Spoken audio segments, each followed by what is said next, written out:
What is going on, everybody? We are starting off funky. This is the big dudes in the trenches. And looky here on this great Thanksgiving holiday, all three of you boys popping off on screen right at you.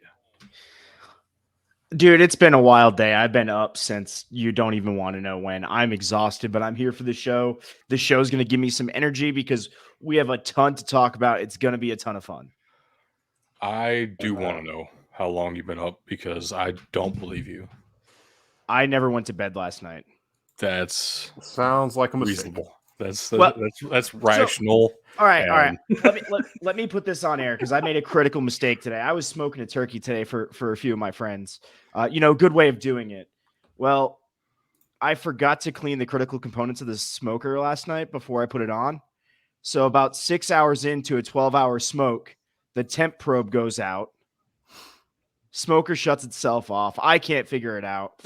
Luckily, we had a backup plan. Turkey came out okay. It was almost a temp too when it shut down. But lessons are learned. I'm still new to the smoking meats game, contrary to what you guys might want to say on air. Speak. But I'm living and I'm learning. That's all we can say with this. I could take that so many different ways. I know you could. I'm glad we are going to move on. I appreciate you. I feel like so to speak is just simple and yes, just everybody knows what we're saying. So it's effective. Let's go ahead and jump on in because we have a lot of stuff to talk about, specifically in college football this weekend, as this Saturday is round 1 of the FCS Playoffs. It's also rivalry week in the FBS. There's a ton of things to discuss. But as we do this season, we're going to start off with the NFL. I like it, man. Big news coming out of the NFL this week. Sorry. That is accurate. Hold on. God, I was pulling up the list. Okay. Hold on a sec. Let's just pull it up on screen then. So I'm sorry about that. I was pulling the Hall of Fame. I was trying to pull it up, and NFL.com apparently plays videos and no longer lets you pause them. So yes, I've been fighting with that. Correct. I thought you were just that amazed that Mac Jones fumbled the ball like he's some kind of great quarterback. Because my internet's not good enough for me to have my TV on up here. Remember? It's not good enough for you to open NFL.com either. But apparently, we are. No, it's good enough to open it, but it's playing a video in the background and it threw me off. I was like, "What is this sound?" All right, yeah, we have semifinalists for the Hall of Fame. Yeah, this happens every year around this time, and it's amazing. And I inevitably get happy and then frustrated. Yeah, because Zach Thomas makes this list every year and not the one that counts.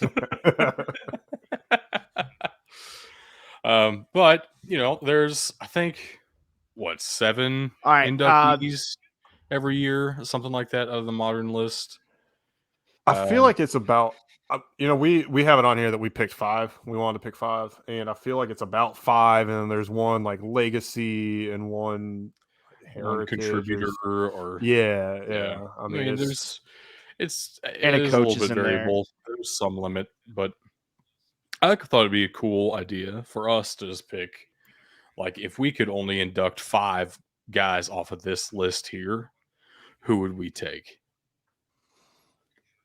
I like it.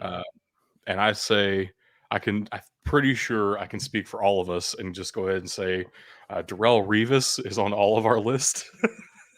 And Joe Thomas is on all of our lists. And Joe Thomas, definitely. Those guys would be first ballot Hall of Famers, and deservedly so. I guess let's start with Bug. Who else you got in mind? Yeah, so I'll go first with the guy that you and me have in common as well, Jared Allen. And partially it's because he was most effective early in his career with the Vikings. However, he still maintained that intimidation, ferocity, and still had it even when he was playing with the Bears and other teams to round out his career. There was never really a massive drop-off. You always had to account for Jared Allen. So I'm going with Jared Allen there. The next guy I've got is Torrey Holt, who I keep forgetting isn't in the Hall of Fame. Isaac Bruce and Marshall Faulk and Kurt Warner were absolutely the cornerstones and the staples of the greatest show on turf. I think Torrey Holt could have done it by himself too. And that's the proof is kind of in the pudding that he was still putting all these amazing numbers up after those three guys really left the team. The rest of the Rams just sucked ass. So I think Torrey Holt's absolutely deserving. Again, I'm surprised he's not already in. And then last but not least, this is a bit of a homer pick with Devin Hester, but he still has the most career kick returns for touchdowns in league history, even if he got passed up on kickoffs by Cordell Patterson earlier this week. But he completely changed the game. Teams had to account for it. That's not something, even with a guy like Cordell Patterson, you just kick the ball off. Nobody's really kicking away from him the same way they were from Devin Hester. And I don't know if we'll see anybody like that again. Yeah, I would say Devin Hester has a real shot, but he's only a special teamer. See, special teams matters. I understand and I agree. And I was frustrated with this when he was a rookie because he deserved Rookie of the Year. He changed the game so much as a returner his rookie year, and there's no special teams category. So how is he going to win Rookie of the Year? There are people everywhere saying he deserves it, but we can't really give him the offensive one because he doesn't, run the ball from scrimmage or receive the ball from scrimmage. We can't really give him the defensive one because he's not picking off passes and making tackles. So he's got plenty of recognition throughout his career. He doesn't need the Hall of Fame, but when you look at a specialist that deserves to be in the Hall of Fame the most, I don't think there's any specialist in the Hall of Fame currently that deserves it more than Devin Hester does now. Also, we can say he's just a special teamer, but then we realize there's punters in the Hall of Fame. Yeah, and we did have a kicker win Super Bowl MVP, so that's my point. And special teams and regular season MVP. Special teams matters. So I want to see, you've already hit on Jared Allen, just a dominant force on the defensive line for like 2 decades. Freak of nature, so kind of awesome.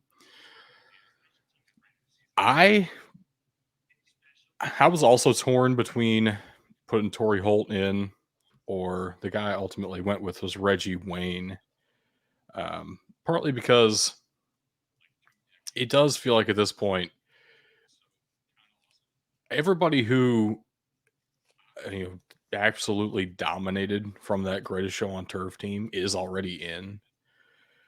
Torrey Holt was the definitive number 2 guy, and I respect the hell out of him, but I kind of want to go with the number 1 target. Reggie Wayne, for a long time there with Peyton Manning, was one of the best receivers. I mean, obviously, to be on this list in general. But I think part of it, too, is I grew up watching Reggie Wayne. I didn't really grow up watching Torrey Holt. So just a city locale difference there. But probably a big part of it. I also want to throw Patrick Willis on this list. I understand he's a semifinalist. I doubt he gets the recognition that he deserves and does get into the Hall of Fame, but he absolutely should.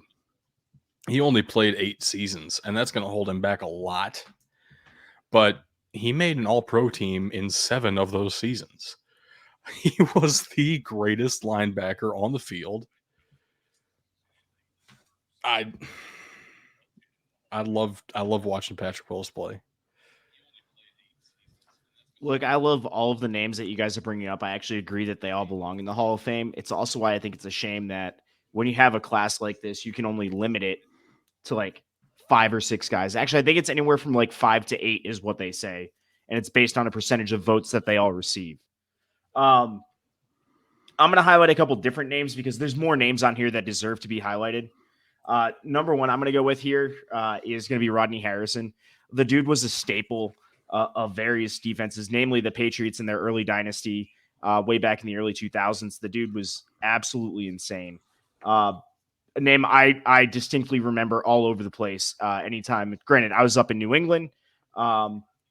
Definitely a name that I think belongs in the Hall of Fame.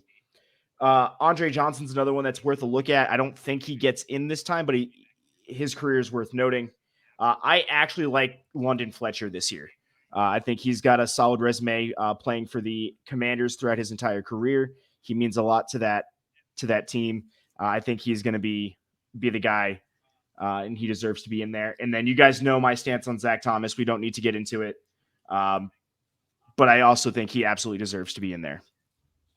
I mean, I would love to see the vast majority of these guys actually get into the Hall of Fame, at least at some point. As far as this year, though, out of this list, that's probably my top 5, the ones I said. So I would argue it's probably easier to find 5 guys on here that don't belong in the Hall of Fame than to only pick 5 that do. True. Correct. True. Very true. But that's part of the fun of this whole discourse, and the reason that they have those legacy guys that do end up getting in after 20, 30 years after their eligibility runs out. It's like, wow, we missed so many great players. And we still remember so many of them, and so many of them actually did change the game. So it's I don't know. It's kind of crazy how we put these artificial caps on ourselves sometimes with the Hall of Fame, but it is what it is. It does frustrate me, but I do kind of get it because you don't want it to be everyone gets in. Right. You still want it to be an elite club, but at the same time, when you have a list like this, it's hard, man. I do not envy the Hall of Fame voters this year. Moving on, the quarterback carousel has started in the NFL this week. We're going to start down in Carolina with Sam Darnold being named the starter over Baker Mayfield and PJ Walker. Kyle Allen taking over for Davis Mills. The General Mills is taking a seat on the bench. And then this one, I did this one last because to me, it feels like this is more of a punishment than anything else. Mike White is going in for Zach Wilson. Not only that, but Zach Wilson is not even going to suit up for this game. Joe Flacco's the number 2. Oh, this is 100% you didn't blow this for us? Yeah, go sit the bench. Not even. Go sit in the locker room. Get your street clothes on. So I want to jump back to the Texans, though. I want to say this definitely tells me they're moving on from Davis Mills. Not that there were many people calling for them to hang on to Davis Mills long term. There were some, and part of it understandable, right? A mid-round pick who showed a lot of promise actually running a very simplified offense last year, couldn't handle the adjustment to a new coaching staff. Let's go ahead and move on. Let's get into a position to get a franchise quarterback. Yep. I understand that move probably more than these others because Carolina's a dumpster fire and the Jets did this to themselves. I think Carolina was going to have this problem no matter what when you looked at their quarterback room to start the season. I mean, PJ Walker, kind of a fan favorite type of guy. Baker Mayfield and Sam Darnold failed number 1 overall draft picks. I mean, that's just – or first-round draft picks, rather, not number 1 overall. That's just kind of where that quarterback room was to start the year. Really, everybody should have seen it coming for them. And as far as Zach Wilson, yeah, I'm on board with saying that it's a punishment, but also he's been pretty awful this year.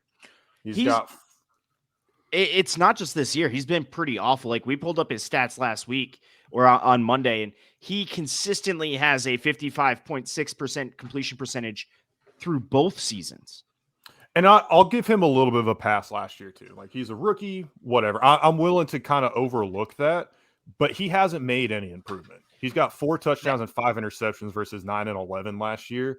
Like, he's basically on trajectory to do as bad or worse in the touchdown department, and probably going to end up being worse than the interception department. Yep. For my personal sake, I need Mike White and Bailey Zappi to dominate the league for a solid decade here, because we have the absolute domination of the AFC East by the Western Kentucky Hilltoppers, and that would make me feel good. Oh, that means you're waiting for Skylar Thompson to take over for Tua too. He did not play at Western Kentucky, but if we keep the G5 train going, I guess, sure. thought he did. I'm blanking. I'm sorry. Yeah, that was like Kent State, bro. Totally different. It's basically the same. There's a K in there somewhere. Okay. Yeah, it's I have no clue what the Jets are going to do. Yet another quarterback draft pick from the Jets that's just ruined. Well, I think there is potential for him to learn from this and grow from this and come back later. I don't think you're going to draft a quarterback this offseason if you're the Jets. I would see them potentially trying to put a little bit more thought into who's going to be the backup quarterback. Probably not rolling with a 36-year-old Joe Flacco. Might want to get somebody a little bit more capable of pushing Zach Wilson, but at the same time, it is concerning for the future of Zach Wilson. He is 36 right now, isn't he? No, he's 37. Okay, so 38 next year. 38 in January. Yeah. So the reason I highlighted this as a punishment is I don't think this is a long-term move for the Jets. I really think this was Saleh being absolutely upset with one, the performance, and then two, the post-game comments. I think we will see Zach Wilson starting again next week unless Mike White comes out and lights up the scoreboard. Which would be hilarious. And yet again, I'm waiting for the clear domination of Western Kentucky in all things AFC East. Because the other thing I would say is if this were more of a, hey, we're done with Zach Wilson altogether, Joe Flacco would be starting, not Mike White, in my opinion. It's who started the year for you. True. All right, moving on. I did not see the reason behind this, but I did see the news break. The Rams have waived Darrell Henderson. He has been picked up by Jacksonville. I think that's a good fit for him. Guys, what are your takes on this?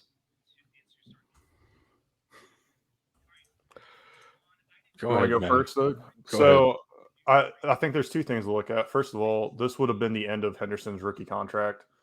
And do they re-sign him or not? I honestly have no idea. He's had a lot of injury issues out in LA, and his production has not been consistent to the point where you're comfortable with having him as your number one guy. I totally understand it, even if I'm very biased and would have rather, kept him on my team personally.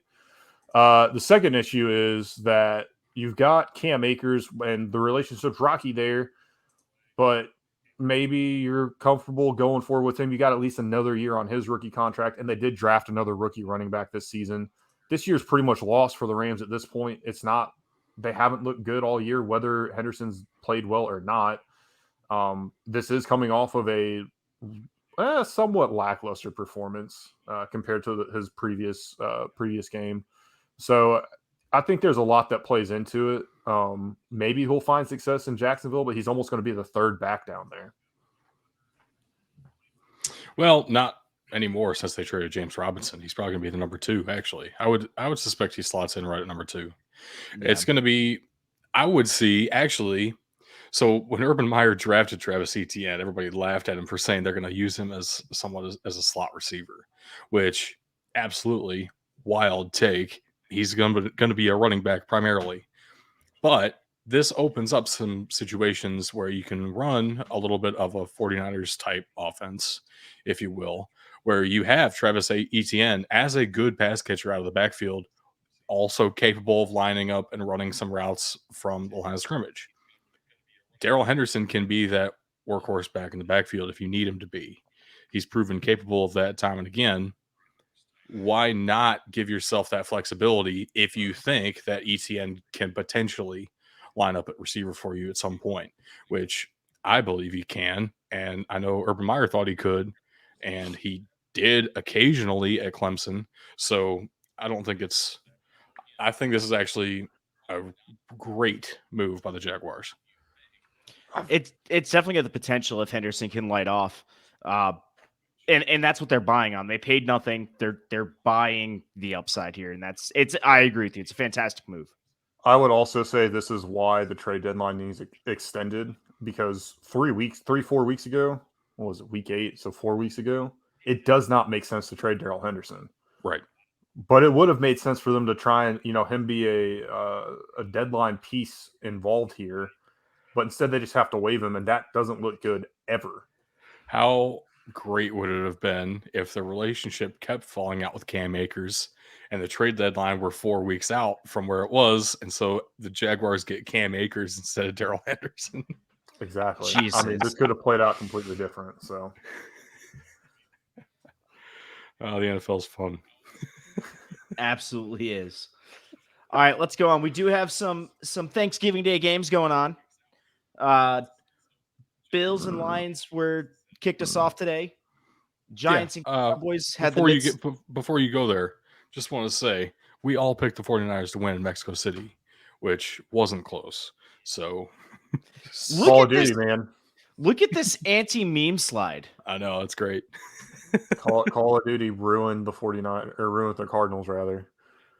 Just yes. Absolutely. Really, if I'm the owner of the Cardinals, I'm suing Activision. Jesus. Class action. So I didn't put the winners yet on this slide, but we all took the Bills. Another anti-meme. It's good for us. They made it fucking interesting, though. This is the second year in a row that the Lions have lost on Thanksgiving on a last-second field goal. Yeah. I will say, though, it's always a pretty safe bet to pick against the Lions on Thanksgiving. They, for whatever reason, have not won a Thanksgiving game in like 5 years. Because they're not good. You're right. You're right. The Bills are surprisingly not that dominant. I was going to say that this is what's scaring me, and I think a lot of this comes down to, like, if I'm a Bills fan, why I'm still scared of the injury with Josh Allen. He's still dealing with that UCL injury that's in the elbow, and the longer he plays on it, I'm not saying it's going to get worse, but the discomfort's going to stay longer. And I think that is a major factor in kind of what's going on in Buffalo right now. They've had a lot of close games that are uncharacteristic of them. Hey, Devin Singletary's looking solid, though. About time. Yeah, took him long enough. The second game, the Cowboys did win. It looked good there for me for a bit with the Giants. Look, I'm going to be honest with you guys. This was I need to be a little bit different pick. It looks like, Doug, you and I both have these on this slide. Look, it's an in-division game. I thought it could have gone either way. Cowboys are showing a lot of high scoring potential right now, which they haven't. And CeeDee Lamb went absolutely off. What a showcase to try and draw in Odell Beckham, and I think that might have worked.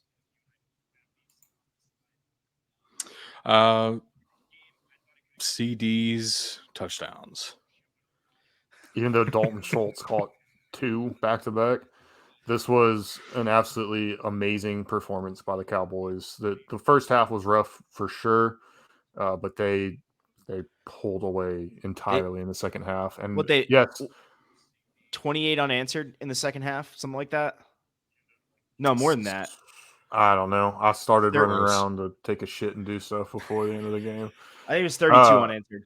Rumble and Nance, have they gotten Allen's dick out of their mouth yet? They were choking on it the whole game. Painted Bronco, you're absolutely right. And I have no idea. Probably not. That's what they get paid to do. Doubt it, yeah. They weren't choking. According to Painted Bronco, they were chalking on it the whole game. So that made a huge difference. Had to point that out. No, all right, this is legitimately what happened. Last week, the Cowboys and the Vikings played. I picked the Vikings for some unknown reason, and then the Cowboys did ungodly things to that Vikings team. So I said this week, okay, first of all, I'm picking the Cowboys, and second of all, fuck the Minnesota Vikings. So it was not I'm going to be different pick. It's the Vikings are actually pretty garbage. I'm going to take whoever plays against them no matter what this week. So look, I had the same exact mindset of you as when I was picking this game. And then I looked back at the Patriots game last week and went, whoa. I am aware, but also, can we just throw out the theory? It is possible Zach Wilson was banging Mac Jones's mom, and that caused some, disruptions. This has not been confirmed nor denied, so it is a distinct possibility. We know he's a MILF hunter.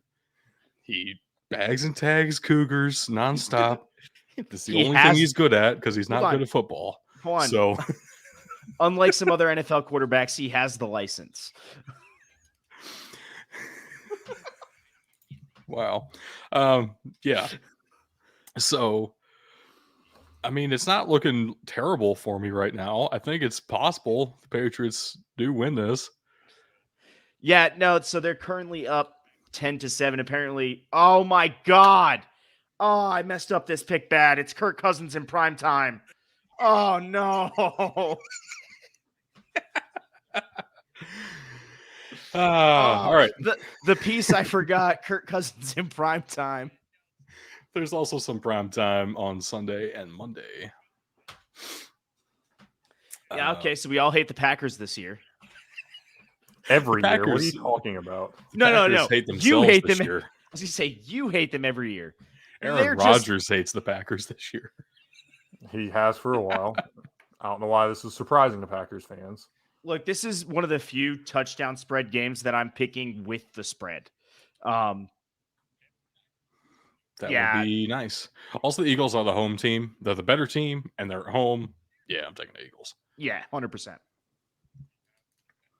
But I got to ask you this, Ben. What do you see out of the Steelers right now? They're not the Colts.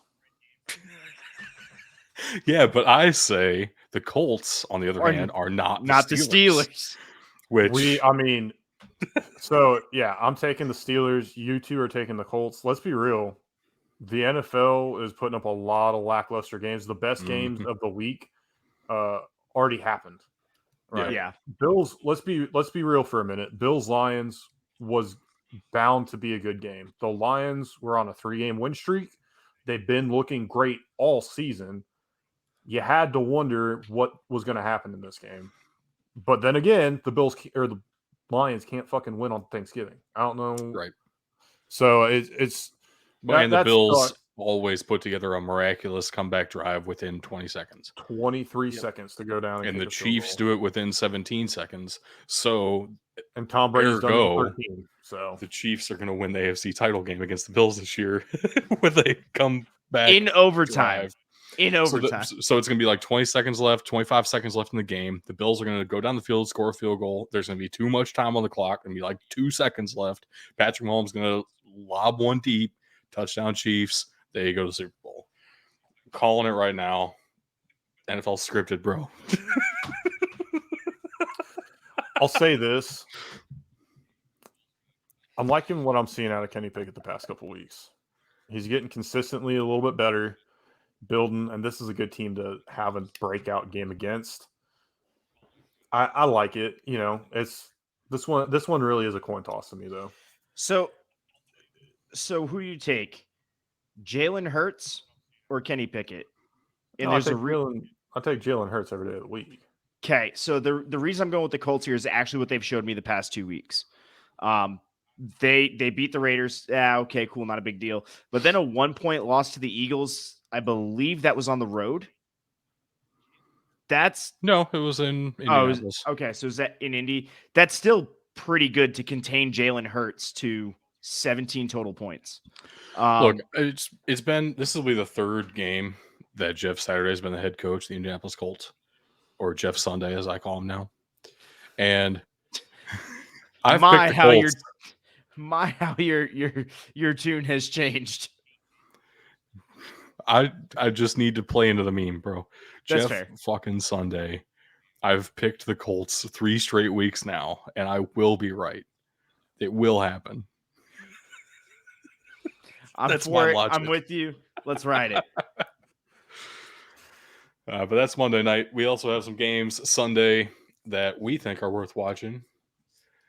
What do we got? Quarterback controversies. We got a game filled with quarterback controversies, and this game is going to be ugly. We already talked about the Jets. The Jets have a top defense. The Bears do not. And I have no idea what the Bears offense will look like if Justin Fields isn't involved in it, and he shouldn't be. But he's a fucking warrior, and he apparently wants to play with a separated shoulder. So I don't know that I would let him play, but fuck it. If he plays, I want to rename the franchise to the Chicago Beasts. Dude, I don't know how you don't.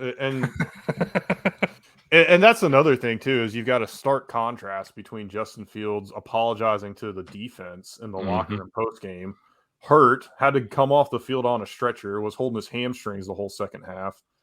And the defensive coordinator and the defensive players are telling him to shut up and stop. Like, don't apologize to us. And then you got Zach Wilson getting benched because he says, no, it's not my fault that we lost. Or no, I didn't let the defense down. So at least Zach Wilson didn't say he was seeing ghosts out there. That's true. I honestly probably would have taken this one even if I wasn't a Bears fan, because the story here is just insane to me. I don't remember who. I think it was Trent Dilfer who said that if Trevor Siemian plays behind the Bears offensive line, he's going to get his brains pounded through his skull. I mean, we'll see what happens. It's going to be an interesting game for sure. Zach Wilson would have loved that quote if it came from Trent Milfer. God damn it. But no, I'm going with the Jets simply because when Zach Wilson doesn't play, Garrett Wilson goes off. He's going to have 3 touchdowns, and the Jets are going to win. Look, that's where I'm at. The Jets play better without Zach Wilson, as bad as that sounds.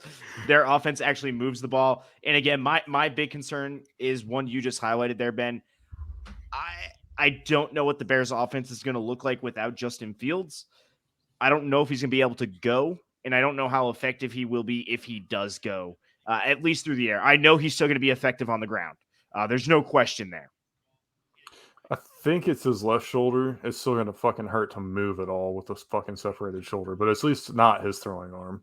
He kept playing in a college football playoff game against Clemson with broken ribs. So he's gonna go no matter what, unless somebody forcibly prevents him from going. Yeah, no, 100%. So I'm taking the Bengals at the Titans. Cincinnati is 2.5-point favorites in Nashville, which is wild to me.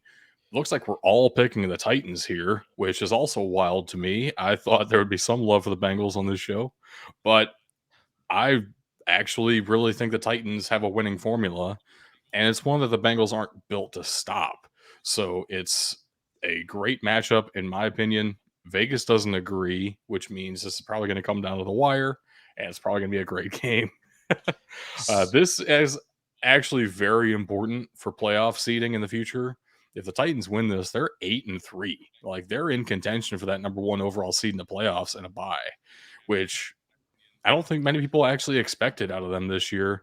Even though the rest of the AFC South is garbage. They didn't use that to their advantage last year, though. I'm not saying it's a surefire that the Titans are going to win the Super Bowl if they get the number 1 overall seed. Just saying they get that bye week. That's very important. No, it is. And I agree with you. Derrick Henry's found a rhythm. More importantly, the Bengals, they're hit or miss, and you don't know what team you're getting each week, and that scares me. I'm going to go with the more consistent team right now, the one who sticks to, it seems like, the same game plan week in and week out, and see what they bring to the table for me. Yeah, I got in fights with Bengals fans saying that the Bengals wouldn't make the playoffs. And they were so pissed off, they convinced me that maybe the Bengals would. And now I regret that I gave in to them because they suck ass. So, yeah, I'm going with the Titans. Yeah, I picked the Bengals to finish 3rd in this division in the offseason, which is looking like that won't happen. But I really didn't see a repeat performance of last year's magical run on the table at all. Yeah. I'm going with the Buccaneers traveling to Cleveland to take on the Browns. Look, this seems to be like the matchup of the misfit teams right now. But I think it's be a good game. I think this has the potential to be a 3-point game, which is why it's at a 3.5-point spread in favor of Tampa Bay. Look, if the Bengals are, or not the Bengals, if the Browns are going to win the last game before they get Deshaun Watson back, this would be the game, because I think they play the Texans next week. Correct, they do. The NFL scripted this whole fucking thing with the punishment, which is why I'd rather see the Buccaneers win, and why the NFL would rather see the Buccaneers win, because they don't want there to be any doubt that moving to Deshaun Watson as the starter is the right move. So the Buccaneers are going to win this one. That's so cynical, and I completely agree on every point there. I just the Bucs have finally started to get a rhythm. I think they've won their last 3 now. that's going to be hard for them to stop. Cleveland is on at least a 2-game skid. Tom Brady's undefeated since the divorce. That's It's real. It's a real stat. Didn't make it up. Tom Brady is undefeated ever since Antonio Brown has started photoshopping pictures of Giselle and putting them on Twitter. He got one fewer ring on his hands, and he's fighting to get that ring back. Just a different kind. Slightly heavier. Yeah, slightly bigger ring this time. All right, let's go to our sits and starts. Okay.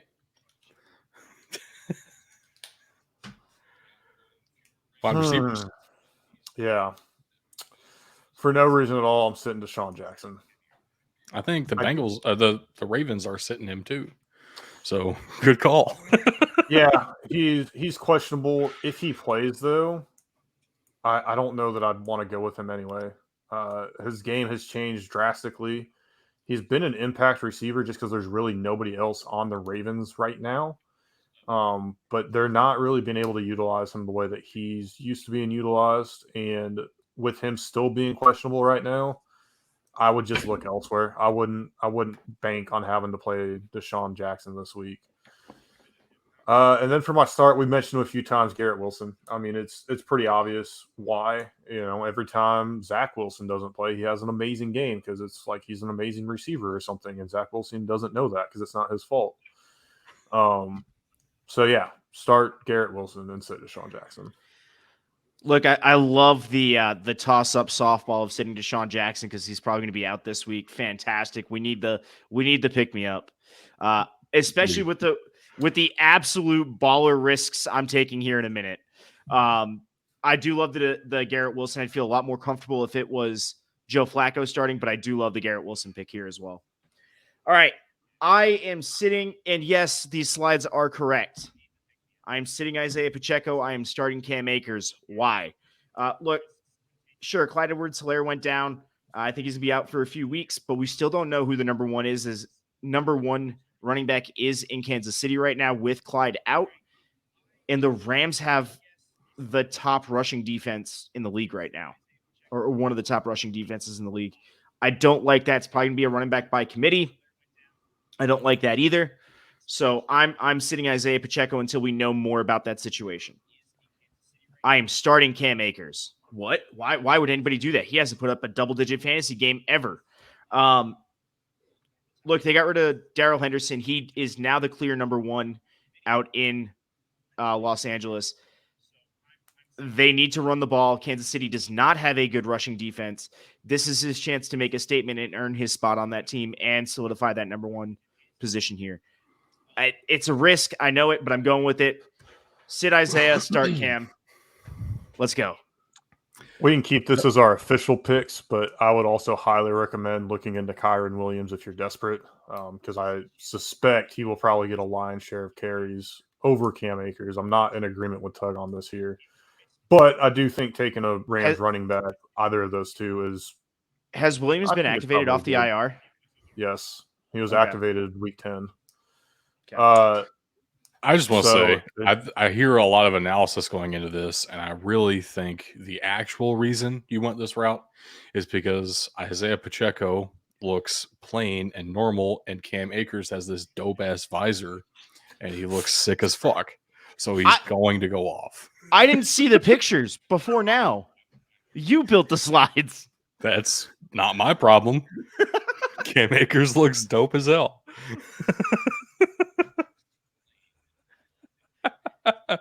God. Oh, man.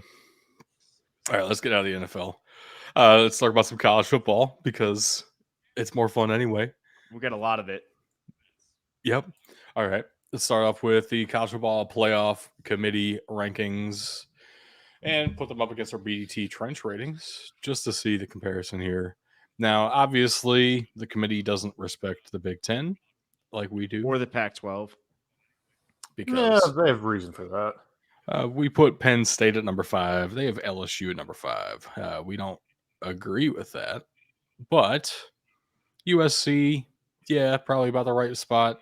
We flip Alabama and Clemson, and we don't have Oregon in the top 10, which I think is reasonable at this point. But that top 4 looks pretty solid.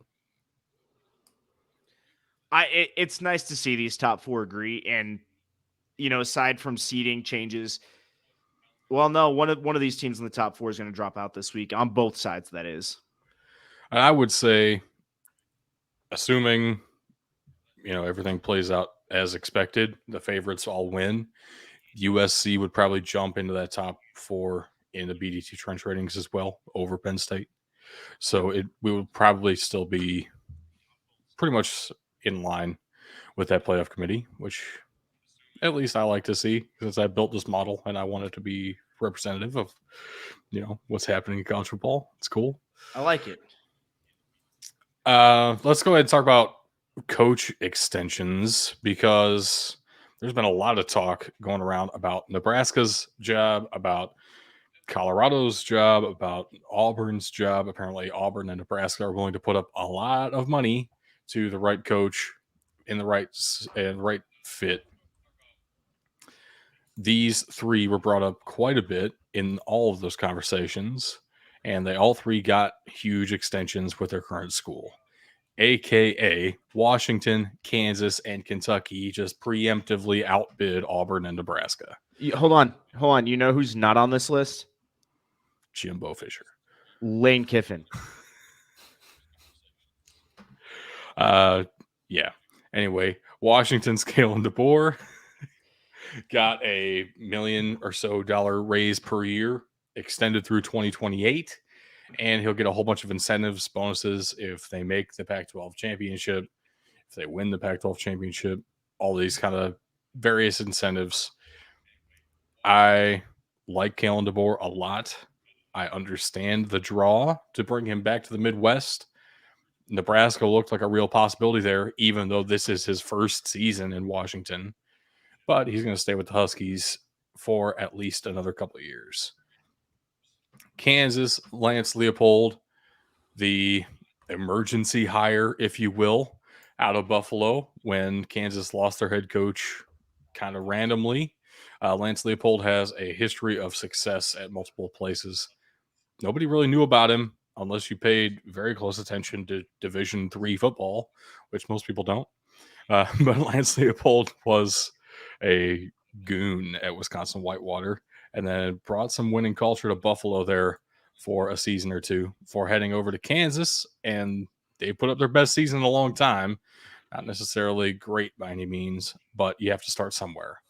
And people are seeing what he's doing, putting some respect on his name, gets an extension through 2029.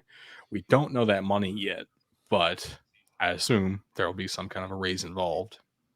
See, and I would, I talked about wanting to take Kansas State as my game to watch this weekend, but the collapse of Kansas that we hoped wouldn't happen has kind of turned me off of that game.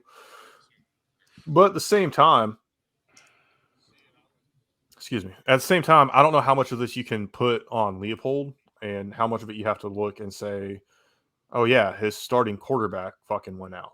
This is a tough spot to be in. So the fact that he's still got this team playing well and they have won 2 games since becoming bowl eligible, I mean, this is an amazing run for Kansas.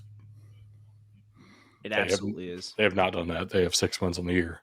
So, but still, this would be their second win. I fucked up what I was trying to say. It's fine. It's all good. And Kentucky's Mark Stoops also gets an extension. He has some clauses in his contract to automatically generate extensions if he gets a certain number of wins in a season. This is separate from that because this includes about a $2 million raise or so. Actually puts his salary above that of John Calipari, meaning he is the highest paid public official in the state of Kentucky now. Kentucky is a football school. There it is. Kentucky is a football school. Suck it, Calipari. And this extension runs through 2031 with a step down each year of a new and improved buyout. He is not leaving Kentucky in the near future, at very least. I would say this contract probably locks him into Kentucky for at least a good 4 years before anyone really seriously considers even trying to prime away. I was going to say, unless somebody's willing to fork over $4.5 million. Which isn't unheard of, but they would also need to provide him a substantial raise, I would say. So if you're willing to pay Mark Stoops $10 million a year and throw Kentucky $4.5 million on top of it, be my guest. That's wild, but go ahead, I guess. But here's what we can say is this definitely pulls Auburn out of this because there's no way they can afford that. They can't afford the rate with all the buyouts they're paying right now. There's no way. Yeah. Auburn definitely wouldn't do that.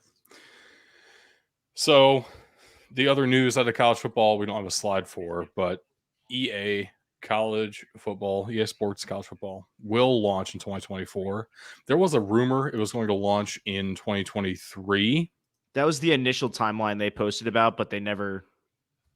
Yeah, technically never confirmed, but the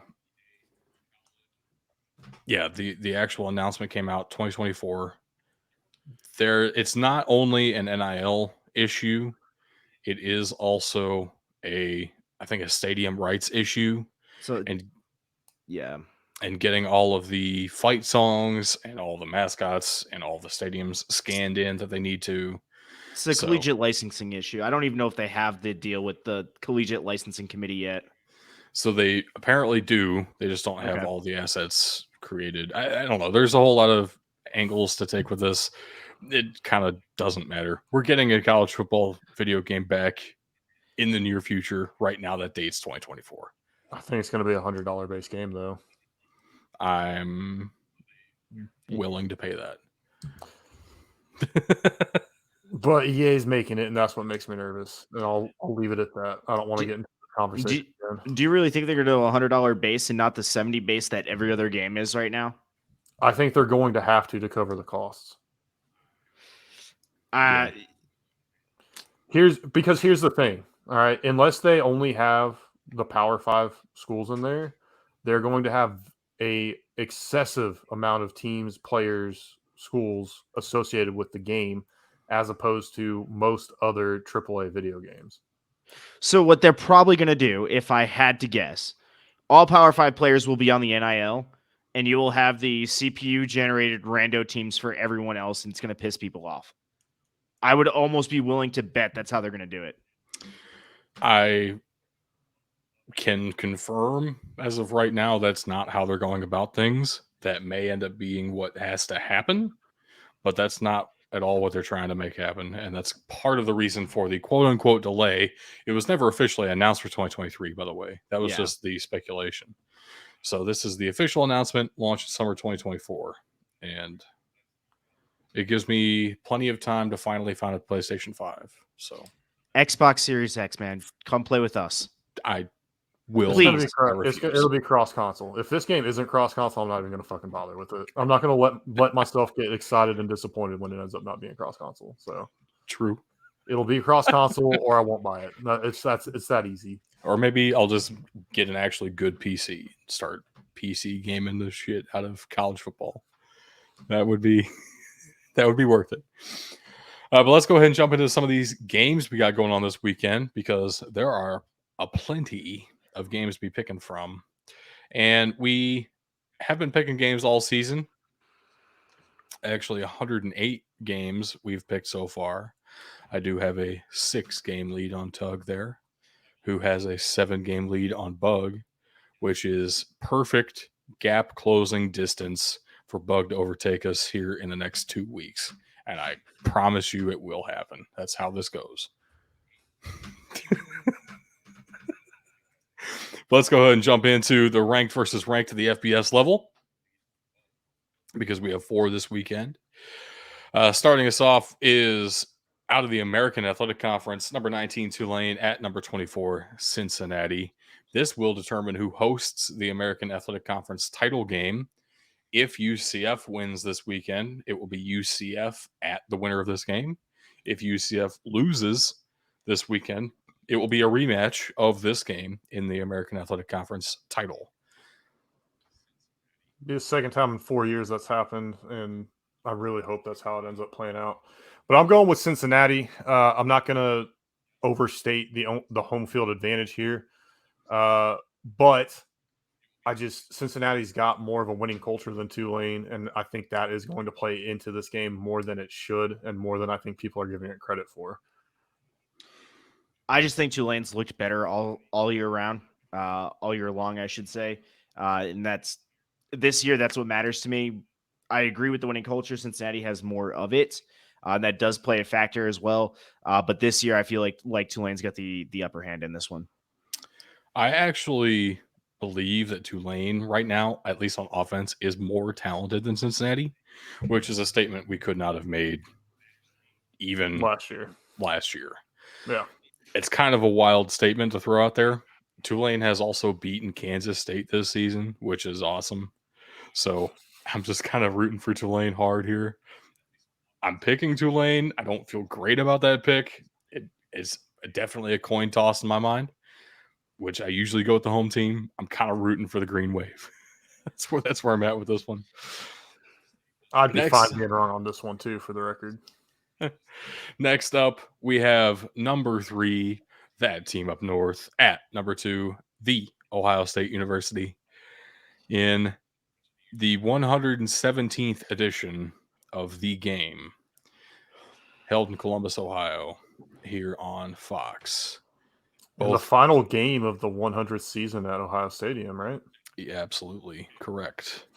This will be both Fox Big Noon and College Game Day. They will both be there this weekend. What do you think they do there? Do they just like look across the campus at each other and go? They're on opposite sides of the stadium. Yes. I want to know which one of them will be set up in Buckeye Grove, because that is beautiful. Probably. And I envy them. Probably Fox, actually, because that's just too awesome.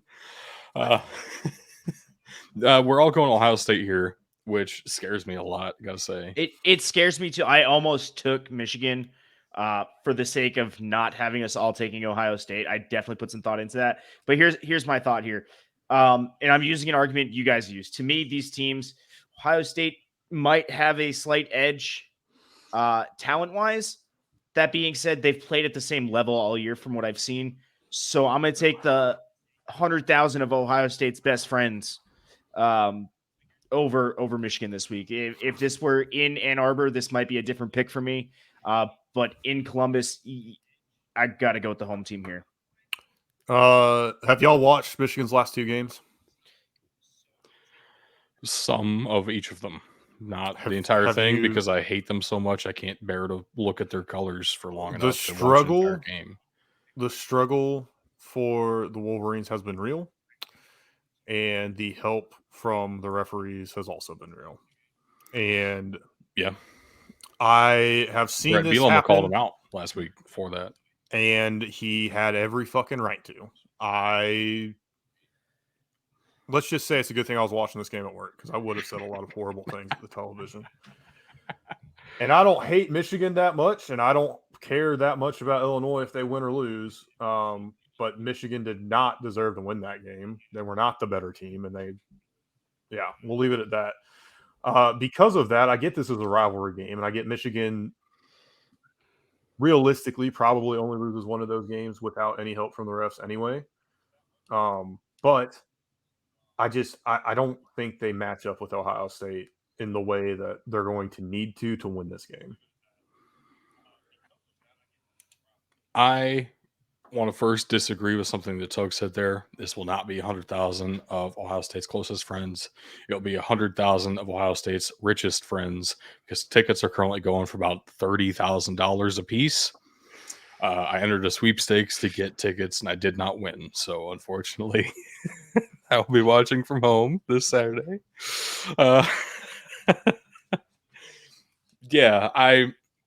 One of the big matchups I'm really interested in is the Blake Corum situation. He very clearly broke something in his knee. It looked like a bruised MCL at the very least against Illinois. He didn't play that second half. That was not the type of game where you're comfortable sitting your best player if he's able to go. So there's something wrong there. Now, he will absolutely play. Don't get me wrong. It's the game. if he is standing, he will do everything in his power to play in this game. But he will not be 100%. And unlike last season, where they had a double team of Blake Corum and Hassan Haskins, this is Blake Corum's offense. Nobody else can run that offense for the team up north. JJ McCarthy is not a good quarterback enough to be able to throw on this Ohio State defense, a much improved defense from last season. So that matchup alone makes me more comfortable with this game, but holy shit, am I nervous. So let's move on to Duck-faced beaver carnage. as our great friend from Down Under has dubbed this game, Duck-faced beaver carnage. Number Because 9, Civil Oregon. War is controversial. Number 9, Oregon at number 21, Oregon State. This will be the afternoon game on ABC. So I will definitely tune in for this one. Looking forward to it. Always a good matchup, and especially more intrigue this year as Oregon State's probably having its best season since the 1960s. So, so some good stuff in this matchup.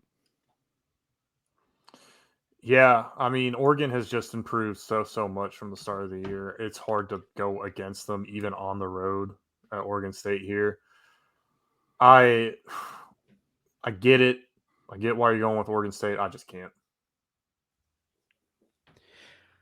Yeah, it's a home game. I can see why you're going with them, but to me, Oregon's played better all year long. They've had a couple slip ups, but I'm gonna rock with Oregon on this one.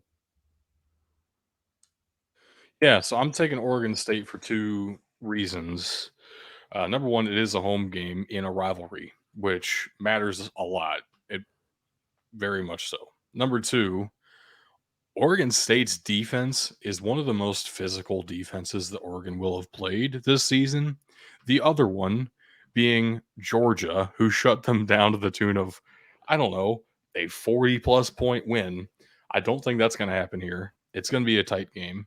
At the same time, I think Oregon State's probably one of the best teams Oregon has played. And that sounds weird saying, they just beat Utah. I'm kind of down on Utah after what I've seen so far this season. They've played Washington. Washington has looked good at times, but also Washington won that game. I don't know what to make of the Ducks right now in this season. I'm going with the home team in the rivalry and what I believe to be the tougher team. It's entirely valid. It's tough. It's interesting you say that because that is my exact thought process on this next one. Notre Dame at USC, the long-standing cross-country rivalry. The battle for the jeweled chalet. Yeah, and I'm going with the more physical team here, and I'm going with the more physical team in my game of the week, which we'll get to here in a minute. Yeah, USC has been on this trajectory. They're going to the Pac-12 title game, if I'm not mistaken, already. And they need this win. Notre Dame needs this win, but USC needs this win a little bit more. And being at home, being more physical to begin with. I don't know. People say that Notre Dame is a more physical team. I've been hearing it feels like it's kind of a dick measuring contest when you look at it because USC traditionally has not been that way. But this year I think they are, and I'm giving it to the Trojans. I just think USC has been the consistently better team all year. Notre Dame has shown flashes where they've been better than USC. But when it comes to a rivalry game, I'm looking for that consistency. Granted, I know I'm going to get the best out of both teams. But the team that's been doing it week in, week out all year, that's the team I'm looking at here. So that for me, that's going to be USC. So I have a couple of counterpoints to both of you. And I am picking Notre Dame in this one. I think the physicality is a wash. You're probably getting equally good defensive lines, and they are both good, in my opinion. Not that they're both mediocre. They're both good, but they're about the same. The offensive lines are solid enough. The real questions come in at Notre Dame's offense, which has proven a lot in its biggest games as of late. And the question for USC is, what can that defense actually do for you? This is very much a strength on strength with USC's offense, Notre Dame's defense, and a weakness on weakness the other way around. Here's the thing. That Notre Dame offense just dominated Clemson. They also dominated North Carolina. They are the ACC champs this year by transitive property. The only games they have lost, obviously, Marshall, Stanford, they look very bad on paper. Those are such different styles of team than USC this year. I think Notre Dame might be able to handle the kind of team that USC is in a much better way than they could handle the kind of team that Marshall is. And I know it's ridiculous to talk about the Marshall loss as like a good loss or anything, but I think it's legitimately true that it's different enough that, and this, when we're far enough away from that game, deep enough into the season, it really is a different team at this point. It also is a rivalry game, which does even some things out. I am going with an upset here. I know I am. I just think it's reasonably tight, and I would love to see USC get knocked out of the playoff by one of their biggest rivals. So that's fair. I also don't like USC. Anyway, I wouldn't have been able to take possibly the biggest upset of the week, which is why in our games of the week I didn't go with the Iron Bowl. But man, I don't see Notre Dame winning this one either. I know I'm reaching, but I have some wiggle room, so I'm just going for it. But then we have our games of the week to watch out for. What do you got on tap for us, Bug? Yeah, so I talked about it a little bit when I was talking about that last game there. You know, we got a clash of styles here. The very physical NC State. It's what they've been known for years, and it's a great brand of football and the very flashy and spread out offenses that you see in the ACC. Going up against North Carolina, who, if you'd have told me they were 9-2, I would have had to do what I did today and look it up and be like, holy shit, they are actually 9-2. And literally nobody's talking about it. Who is it? Right. Drake May. Is he at UNC? Yes. I'm getting real tired of quarterbacks looking really good at UNC because they're going to trick yet another NFL team into drafting them way too fucking high. And I hate North Carolina football. That being said, I love NC State. I love their brand of football. Just like I was surprised that UNC was 9-2, I'm actually kind of surprised NC State's 7-4. I would expect them to be at least 8-3, if not 9-2. I haven't watched them since the first week of the year, in my defense. So I'm going with NC State because I know that they've got this physical team. I know that's not going to change from where they were at the beginning of the year. And truth be told, I haven't watched North Carolina, but a young freshman quarterback, I'm curious what's going to happen if he gets hit and put on the ground a couple times. So a couple of things here. I agree with you on almost everything. The issue is Devin Leary's hurt. They're down to their third string quarterback, and they just lost to Louisville. So I think there are some real holes here that North Carolina can exploit. The weakness of this North Carolina team is that entire defense. Just flat out honest with you, the entire defense is playing like trash this year. There might be one or two salvageable pieces there. Not really. So if you put that bad defense in a situation where they're playing a third string offense, maybe it's salvageable. Maybe it's an okay defense. If it becomes an okay defense, North Carolina definitely wins this game because Drake May is lighting up stat sheets, and NC State's defense hasn't been able to stop people this year like they have in the previous couple. I love NC State way more than North Carolina as well.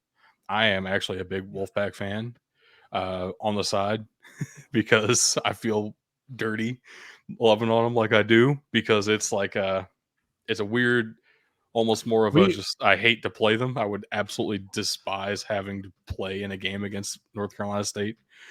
But yeah, they're down a few key pieces, and I think it's going to help North Carolina a lot. You want to talk about Clemsoning? The difference is North Carolina State's not quite the national brand Clemson is, and True. they don't ever get off to an 8-0 start to blow it against somebody they shouldn't lose to. That is true. Also, it's a rivalry game, and North Carolina is at home. You know, what do you got, Tug? What are you thinking of this one? No, you already said the things I was thinking there. If Devin Leary was in this game, I'm going NC State, but he's not. North Carolina has been looking fairly good on offense. Like you said, their defense is lacking. Sus as hell. But again, I would expect even what should be a second team positions in almost any other school to handle a third string offense.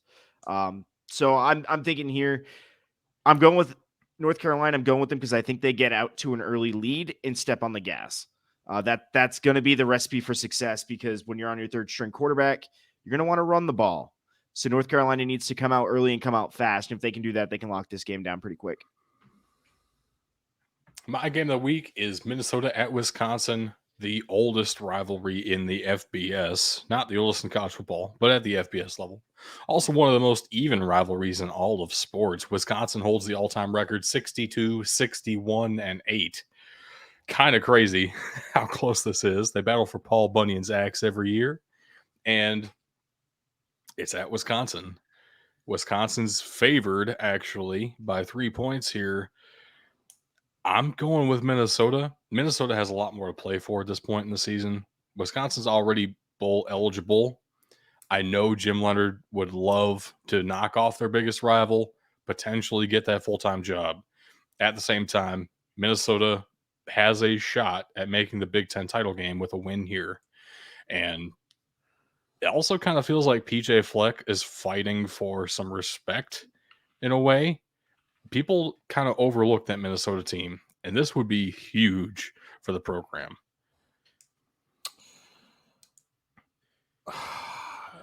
If they win, are they in? No. They need Iowa to lose. And I think they might also need Purdue to lose. I think they're technically above Illinois in the standings now, though. Damn. I don't know. Whatever happens in this game is going to cause chaos in the in the Big Ten. So Right. I'm gonna stick with Minnesota then, if that's the case. Partially because of PJ Fleck. Honestly, people forget that he's there, but they also forget how much of a game changer he is and how much better he makes whatever team he's in charge of. Look at what Western Michigan's done since he left. I mean, it's an absolutely gaping hole that's been left in that team since he took the job at Michigan. Or at Minnesota, rather. Jesus, I'm looking right at it. It literally says Minnesota. Very different M. Yeah, I'm going with Minnesota before I say something else stupid. All right, I love this pick here because technically both of these teams have a chance at the Big Ten West. Wisconsin does not. Wisconsin does not, technically. How? They're behind Iowa, Purdue, Minnesota, and Illinois. I'm looking at the standings right now. Minnesota's behind Wisconsin. They're They're both They're both 4-4 in the division. In the conference. I don't remember exactly the reasoning, but Minnesota is not below Wisconsin. I can tell you that for sure. I've looked into this extensively. I was going to say, I'm just looking at not denying you. I just thought the Big Ten website would be accurate. Fair. That's usually a fair assumption. Either way, more research goes into it. What's funny is when you go on Google, you've got Illinois ahead of Minnesota, but behind Purdue and Iowa, and Wisconsin at the bottom. Chaos. Yeah. I love it. Yeah, there's almost everything is up in the air. The only thing for sure right now is if Iowa wins, they're in. They're in. Look, I'm going with Minnesota here. I think they're a better team overall. They still have their head coach for the season. PJ Fleck's gonna piece this one together. So I'm going with Minnesota. It's really crazy that Iowa State beat the probable Big Ten West champion, and Iowa State is the worst team in the Big 12. Jesus. Beautiful. Look, as long as the Big Ten West champion is not determined by a coin toss, I'll be okay. It could be. There's too many Don't you ties going on. don't you wish that evil on me, Ricky Bobby? I think a coin toss is like the 9th tiebreaker, so it could come down to that. It would have to be some wild shenanigans this weekend, though. I'll tell you what. All right, I'm going to move on to my game here. I am actually taking Georgia Southern and Appalachian State. Look, everyone's probably wondering, Tug, you're not taking the Iron Bowl? No, the Iron Bowl doesn't really interest me this year. It's in Alabama. Nothing is really on the line with this. And in fairness, it's in Alabama every year, and if Auburn does pull it off, they're bowl eligible. Okay, it's in Tuscaloosa. There you go. More accurate. There we go.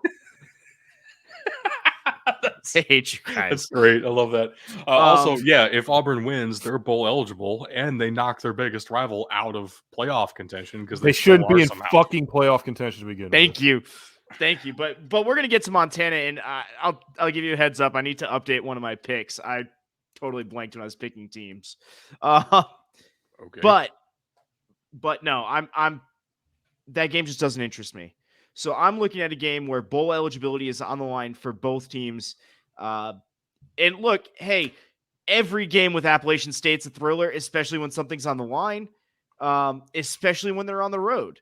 This has no reason to be a good game between two 6-5 teams or a 6-5 and 5-6 team, but it's going to be. So tune in, watch it. Let's have some fun. Georgia Southern did beat Nebraska, so. And App State did beat A&M. Georgia Southern's at home. Which is that Texas A&M is one of Appalachian State's 3 FCS wins. Oh, wait. Texas A&M's in the FBS somehow. That's crazy. They're in the SEC. They're like ranked number 26. No, so Appalachian State, the reason they're not bowl eligible, they do have 6 wins of the season, as Tug just said, but they're not bowl eligible yet because they do have 2 wins over FCS opponents. They beat Citadel and they beat Robert Morris. Now you'd say, how are they allowed to do that? Isn't that against FBS rules? Yes, it is, but they were given an exception because they originally were going to play Marshall out of conference, and then Marshall joined the conference this offseason. So that kind of got scrapped. The only replacement game they could find to schedule was against another FCS opponent. So only one of those wins counts for bowl eligibility, which means in the bowl committee's eyes, they are currently 5-5. So this is the winner of this game will be bowl eligible. The loser of this game will not be. Unless there's an additional need for some 5-7 teams, because that happens every now and then. And it probably will this year, actually. But anyway.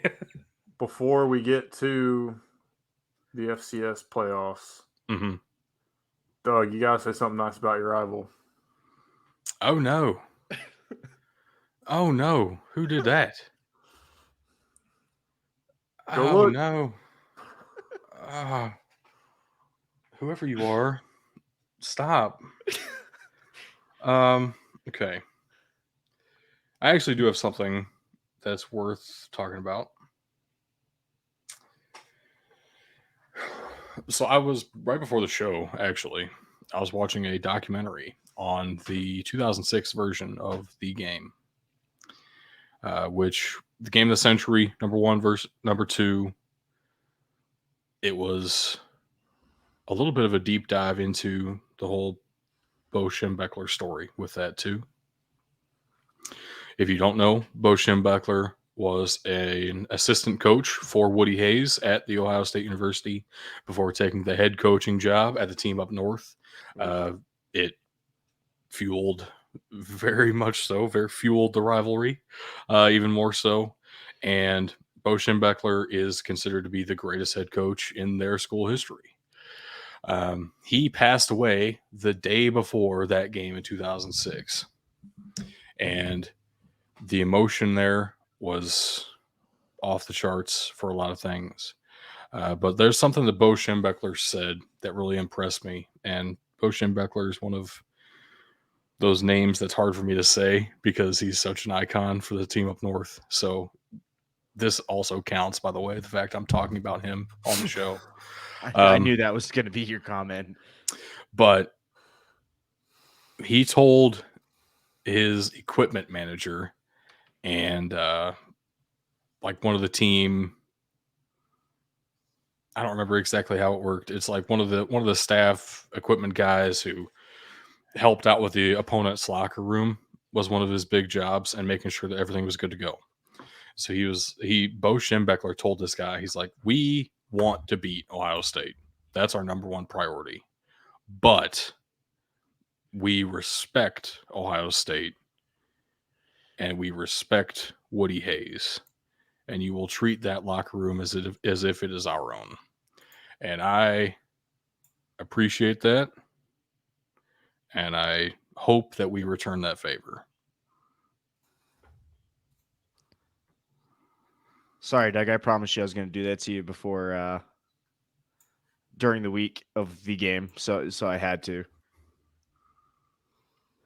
And now you got a nice little anecdote.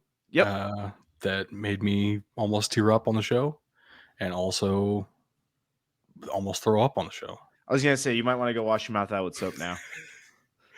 But all right, that's FBS games this weekend. There's obviously a lot more. It's rivalry week right now. There's the Egg Bowl going on. All kinds of craziness happening. We need to make a transition here because also this Saturday is the first round of the FCS Playoffs, which means the top 8 seeds will not be playing this weekend. They have a bye. There are 16 other teams in action this weekend in the playoffs. This is the first round. Let's go ahead and dive into our picks. Starting off with Elon at Furman. A little bit about these schools. Elon did finish 3rd in the Colonial American Athletic Conference.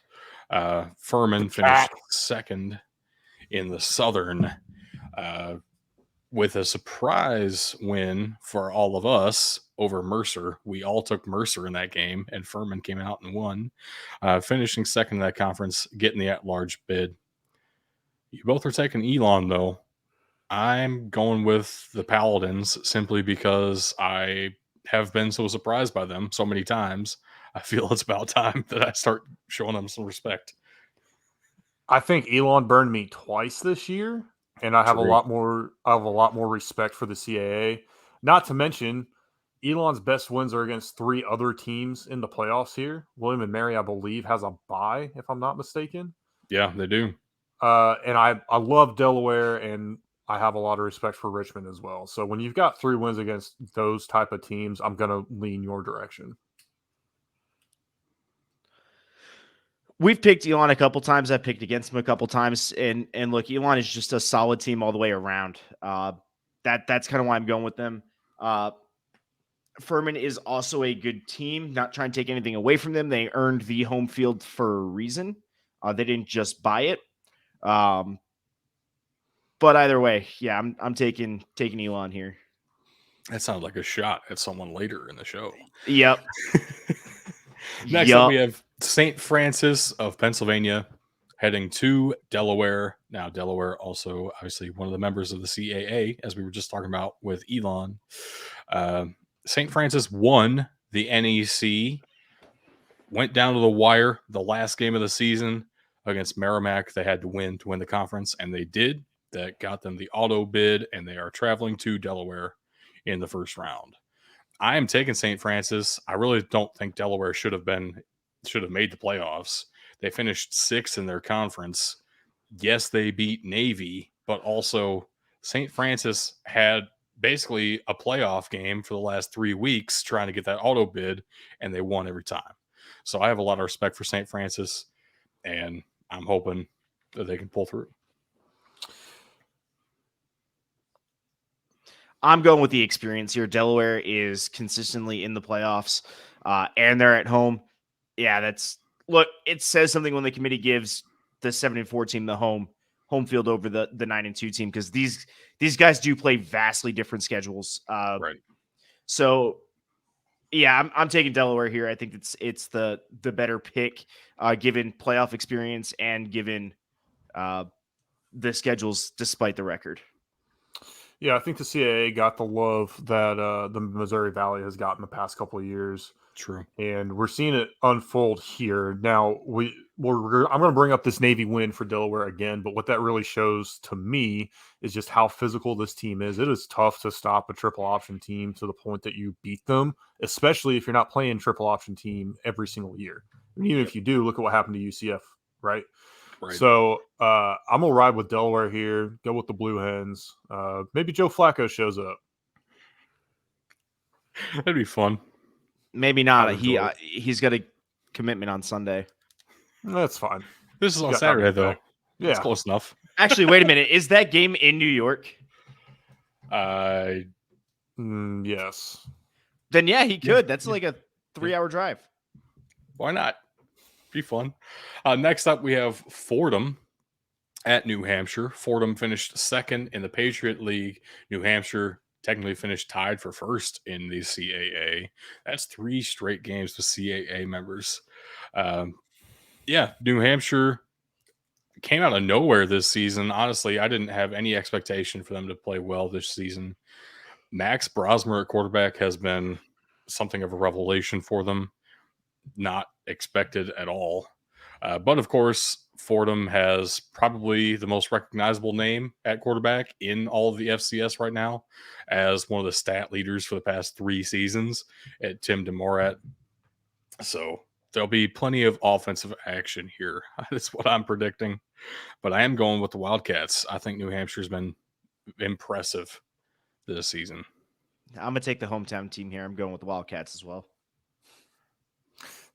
You can't just claim the whole Northeast as your hometown. I'm going with Fordham for the reason you just hold said. on. No, you guys constantly tell me how my state's not big enough for a state, so I'm going to claim the area that we belong. Yeah, and yet you have 7,000 FCS schools in the state of Rhode Island.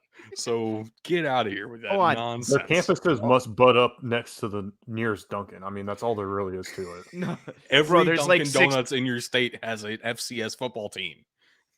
I don't think you know how many you actually just said there would be.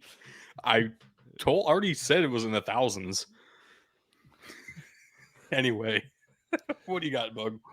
You already covered it. I'm going to take the top quarterback in the FCS, at least in this first round here. I know it's on the road, but I like the Rams here.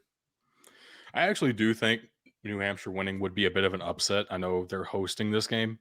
I feel like Fordham's going to be favored here, and probably significantly. But I like the defense for New Hampshire, and I like the way they've been playing. So I took a shot. Fourth first-round playoff game, Davidson at Richmond. Now, Davidson did not win their conference.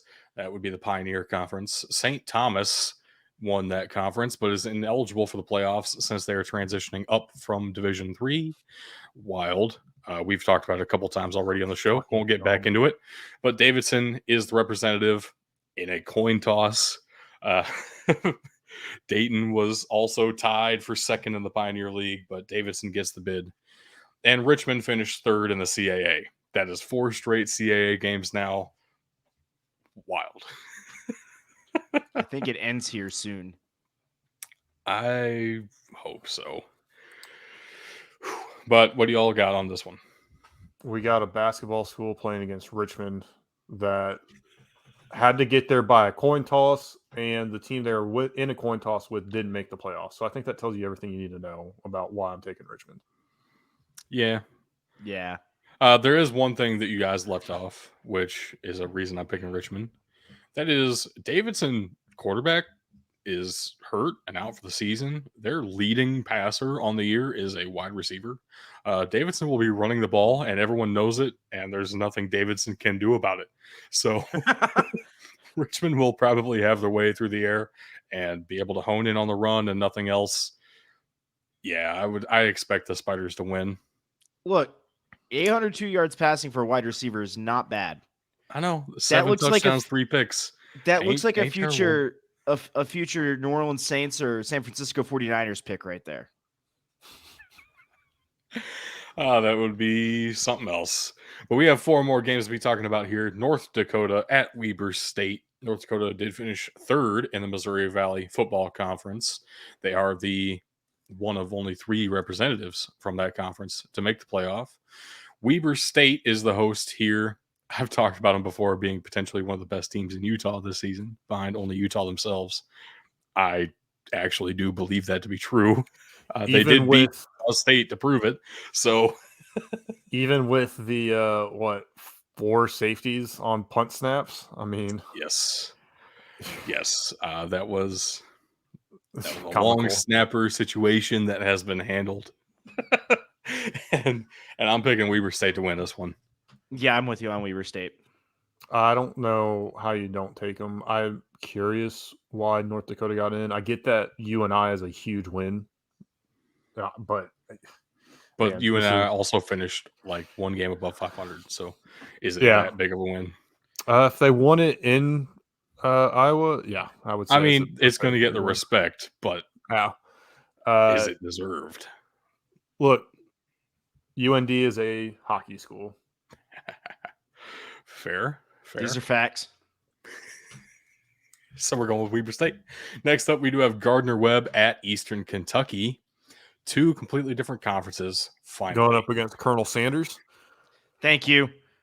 I know he hates it, but it's true. It's not Colonel Sanders, though. It's legitimately not Colonel Sanders. Could have fucking fooled me. I wish I could be at the game to get some fucking fried chicken. You don't have to be at the game to get fried chicken. You probably have a KFC like around the corner. There's probably one on base. There's not. Anyway, Gardner-Webb finished first in the Big South. They did finish 6-5 on the season, but 3 of those losses were to FBS opponents. So maybe a little bit misleading there. They went undefeated in the Big South as a result. Those 3 FBS losses are to Coastal Carolina, Marshall, and Liberty, all of whom have been above average teams in the FBS level this season. Bad. So a lot of respect for Gardner-Webb. Eastern Kentucky, on the other hand, finished second in their conference. Jacksonville State won the ASUN, but is currently in transition up to the FBS level. They will be joining Conference USA in 2024. So they're above the scholarship limit for the FCS right now, making them ineligible. That one I totally understand. Yeah. For St. Thomas and Merrimack being ineligible, Let I them do not play. understand. Let them But, play. Well, and then Jacksonville State's going to be ineligible for bowl games when they get to the FBS too. So they're getting fucked on all sides. But Eastern Kentucky, again, this was a coin toss between them and Austin Peay, since these 2 teams tied for second in the ASUN. But Austin Peay beat Eastern Kentucky in the regular season, so I don't think this should have been a coin toss at all. How do you coin toss? I'm losing a lot of respect for the FCS playoffs. But I actually think I'm taking Eastern Kentucky here. I think that's an upset pick. But Tug, you're with me. Yeah, again, we've dealt with Eastern Kentucky a few times this year, and I don't know. I just like them. I like the way they play. I feel like we've picked Gardner-Webb once this year. I think that came up in a ranked matchup in the FCS early in the season. No, I like Eastern Kentucky in this matchup, and I like Colonel Sanders. So I'm a big fan of quarterback Parker McKinney. He's put together a pretty outstanding season. Actually, the best quarterback in the ASUN by a lot. So you mentioned that they lost to Austin Peay. Yes. I haven't watched Eastern Kentucky play, but I have watched Austin Peay play a couple games, including a game against Central Arkansas where they got fucking boat raced. Yeah, but they held Alabama to 34 points. So I'm not impressed that it took a coin toss for them to get in over Austin Peay's. And again, you kind of hit it already. What Gardner-Webb was able to do going through the Big South and then playing the FCS or FBS opponents they played. Marshall is the only one on there that's kind of, you could even make the argument as a slouch. Liberty is a solid team. And Coastal Carolina only lost to Liberty by about 2 points. Exactly. And Coastal Carolina should absolutely be ranked in the FBS. So I like Gardner-Webb a lot, and I'm going to ride with the Bulldogs. I really thought I was going to be alone, and I was picking Eastern Kentucky as a wild card pick here, but bro, I'm the wild card. I'm literally the wild card here. Okay. Next up, we have Idaho at Southeastern Louisiana. Idaho is they finished third in the Big Sky, but I'm kind of surprised they made it in, honestly, at 7-4. And Southeastern Louisiana did win the Southland Conference. They technically finished tied in the standings with Incarnate Word, but they did win the head-to-head, which means the Southland Conference did it right and didn't go to a coin toss when they were tied in the standings and just went with the head-to-head result. Southeastern Louisiana also has 2 FBS losses on their schedule. So as far as the committee was concerned, this was an 8-1 team, not an 8-3 team. They lost to Louisiana and Florida Atlantic. So not necessarily great FBS schools. But at the same time, those aren't really going to count against them as far as the playoffs concerned. SLU gets in here with kind of a weird situation at quarterback, got to say. They're kind of going back and forth between a traditional pocket passer and a very dual threat guy. Last season, we were on top of SEL for Cole Kelly, that whole story, his phenomenal couple of seasons at SEL. 6'7", 290 pounds, right? Built like a fucking tank. Yeah, the hefty righty. But you're not wrong. But this season, they're going back and forth with the pocket passer, Eli Sawyer, and then Cephas Johnson III, who has almost as many passing yards and more total touchdowns if you include his rushing stats in there as well. He is the second leading passer and second leading rusher on the team. So they go back and forth. It's some interesting stylistic issues there. And Idaho is very much so a traditional offense. They're pretty good at it, but I like the Lions here. I'm going with SEL. One thing I want to key in on for Southeastern Louisiana is they've got big wins against UIW and Jacksonville State. Right. So that says to me that losing Cole Kelly was not as big of a hit as people might have thought it would be. Right. This team was great with him, and they are still very, very good without him. Absolutely. Look, I'm not going to lie. I'm taking the Idaho Vandals just because I feel like it's going to be fun to take them. I have no real good reason behind it. So I'm going with the heart here, and the heart says go with the Vandals. I respect it, and that's probably going to mean that Idaho's going to win. Probably.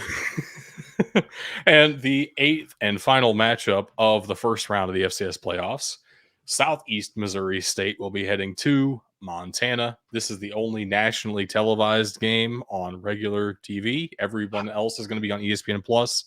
This one's on ESPN 2. And yeah,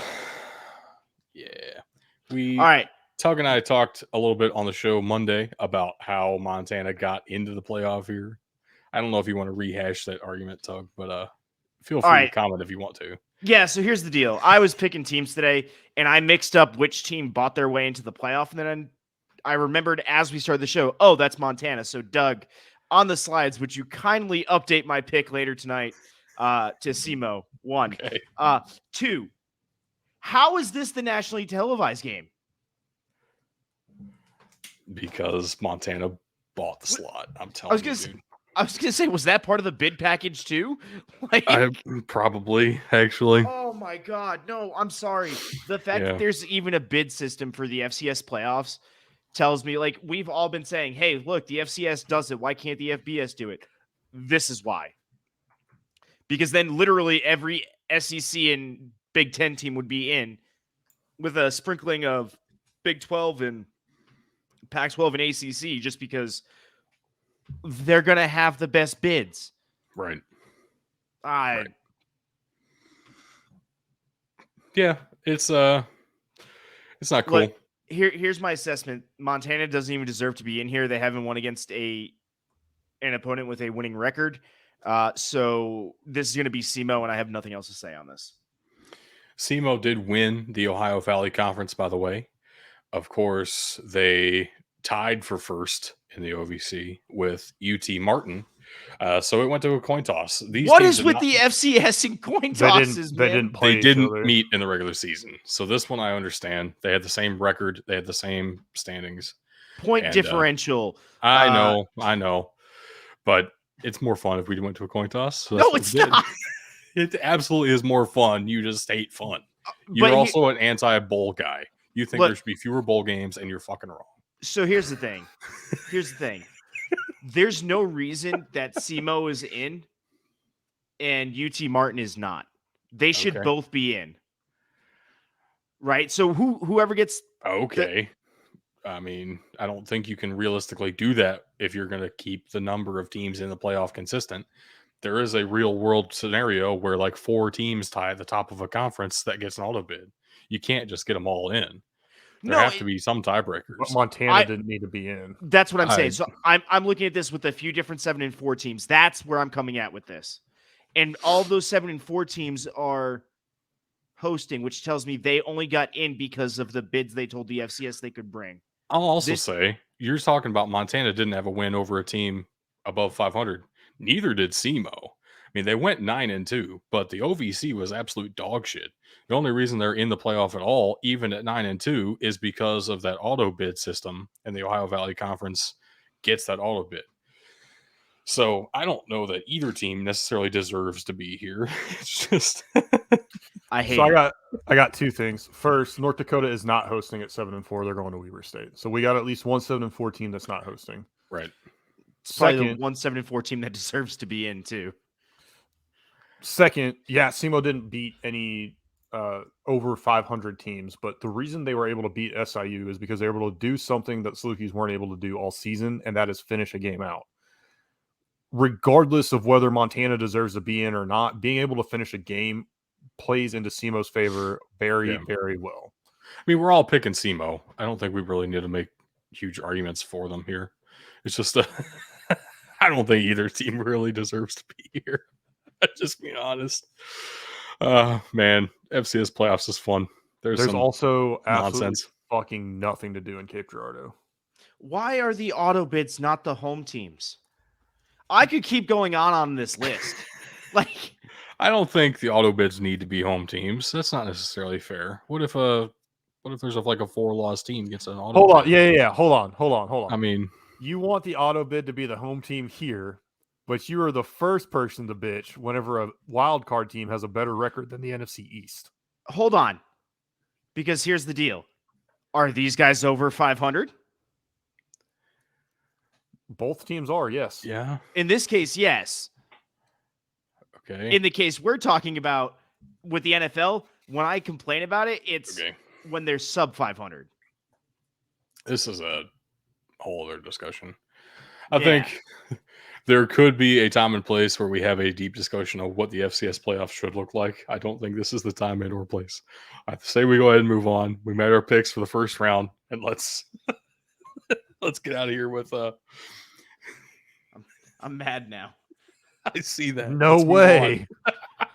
Not at you guys, at the system. on. So let's talk about some prospects. Some NFL draft prospects to watch out for this weekend. First up, I do have UTSA wide receiver Sakari Franklin. Why am I taking the second leading receiver on a group of 5 team? Is a very fair question. I also think Sakari Franklin is very good at football and enjoy watching him play. So there's also that. Number 1 and number 2 receivers for UTSA are seniors. They're playing with Frank Harris, who is a veteran quarterback and won't be at UTSA next year either. This is kind of a huge season for UTSA. They lost in overtime to Houston in week 1, I believe it was, and that really shaped a lot of the narrative around this Roadrunners team. But they're 10-2. They're playing very well in all phases of the game. And Sakari Franklin himself is putting together another great season.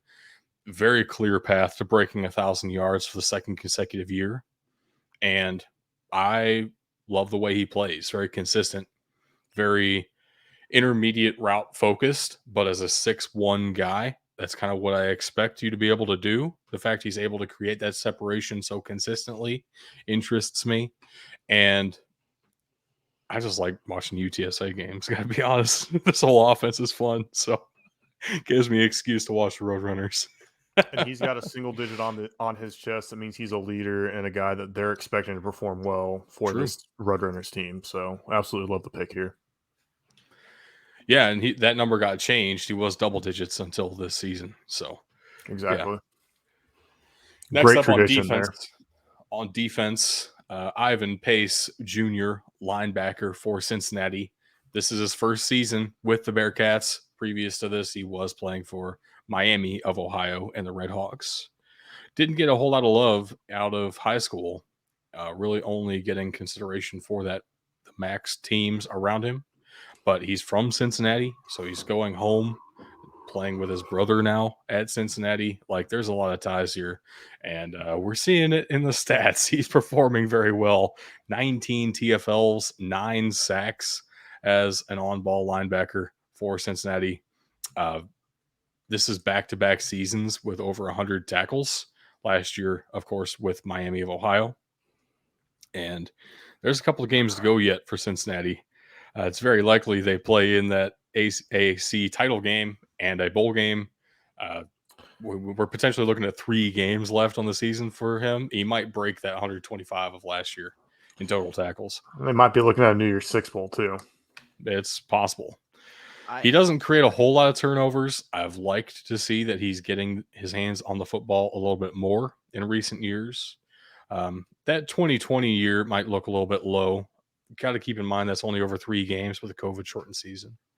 But that 2021 and 2022 stats are out of this world. Yeah. He's absolutely on pace to be a day 2 draft pick right now. I wanted a layup, put it that way. I wanted to take a guy that will definitely be drafted, and he is definitely going to be drafted. You said he's an on-ball linebacker. Is he a Mike in a 4-3 system? Cincinnati does kind of move people around a little bit. I don't know exactly what you would call his position. They just call him a linebacker. I was going to say he doesn't play in coverage at all. Put it that way. And he rushes the passer pretty frequently, but not necessarily going to be. He's not an off-ball drop back cover guy. So that's just the distinction I was trying to make. Yep. No, I just want to make sure, because these stats scream, which you're already telling me it's not. If he's not drop back into coverage, he's not a Mike linebacker. But these stats scream 4-3 Mike linebacker, where the entire goal of the system is to funnel in everything to the middle linebacker. But this is. Yeah, that's definitely not the case, I would say. I was going to say, this is even more eye-opening now that I know that. Like, this is nuts. Right. No, Ivan Pace is very good at football. He's very good at stopping the football. That is true. But I believe that's all we have for the show. Unless we have some international football to talk about. I did see like Mexico's Collegiate National Championship just wrapped up. Congrats to whoever won that, because I have no idea. Yeah, Japan's did as well. Game's growing. Maybe one day we'll have a real football World Cup instead of whatever the sham FIFA's putting on over in Qatar. Look, dude, hold on. Now that you brought it up, I need to bring it up. Did you guys see what Group A is for the FIFA World Cup this year? No. Tell me if this group of countries sounds familiar to you. Germany, Japan, Russia, and Italy. That's that feels too good to be true. Dude, I'm buried. They made the group Axis powers. Like, they literally just took them all and put them in one group. That is factually incorrect. Okay. What do you mean? Thank you. It is Qatar, Netherlands, Ecuador, and Senegal. You got buried, my man. I got memed by a friend. Yes. The meme is fantastic. He showed me a picture of it. Is the group still is there a group with, because I know Japan's in Germany's. I just don't know. Actually, that might not be Group A, but it might be a group. That is a good point. I'm looking through. Let's see. Did Russia even qualify? Is Russia allowed to qualify? That's the next question. Yes, they are, because it's not the IOC that's in charge. It is. True. It's FIFA different. Who's corrupt as hell and allows anybody to play as long as they have enough money. Mm-hmm. Looking at you, Qatar. No, so Group E is Germany, Japan, Spain, and Costa Rica. Okay. Holy shit, Spain shit on Costa Rica. My friend showed me this, and absolutely memed me because it was beautifully photoshopped. Yeah. Well, That's what everybody wants. right. And also, you're susceptible to memeing. So You're not wrong. The guy's That's name an is Barry invitation, by the way. McCockiner. Must be real.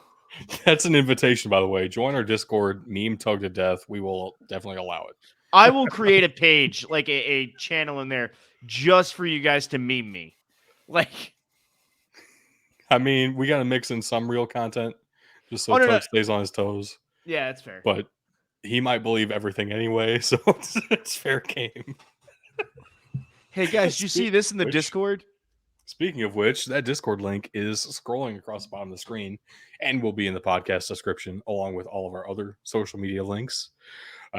Facebook, Twitter. We're most active on Twitter, by the way. But, there's other stuff too. If you want to follow us on Instagram, you want to check out our website, just think BDT Football. Our Twitch, our YouTube is spelled out Big Dudes in the Trenches.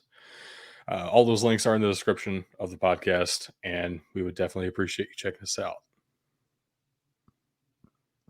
Absolutely. Hey, I've been missing out on our Monday show. Haven't been able to give you guys a fact in a while. So I figured, why not meld the two together? So, did you know that meat eaten as comfort food can also be an emotional support animal? That is real. So, all right, funny story, kind of related to that. Today, obviously, Thanksgiving. Happy Thanksgiving once again, by the way. Your emotional support animal, Tom? No. Let me finish the fucking story. So, my sister, her husband, and my nephew, they're all vegan. Which means for Thanksgiving today, when they came over, we had a vegan Thanksgiving. I'm sorry. I have never been so fucking desperate for a slice of bacon as I am right now. I need my emotional support animals. Our plan is we're going to have a traditional Thanksgiving fare on Saturday in time for the game and my dad to be off work. So it's going to work out in the end, but holy shit, today was something else. I'll say it because you won't, because it's family today was probably fucking awful. It sounds awful. Look, here's the deal. That just means they never host Thanksgiving again, as far as I'm concerned. I will have vegan options for them. Like, I will give you that, but... No, my parents hosted, and we just accommodated the vegans. Which... Oh, no. Oh, no. Yeah, it's all right. It's all right. It is what it is. Before Doug cries on air, I'm going to take us out of here, boys. You good with that? Yes, sir. All right, ladies and gentlemen. Happy Thanksgiving. Thank you for watching and or listening. And just remember, you can't win a game if you can't win in the trenches.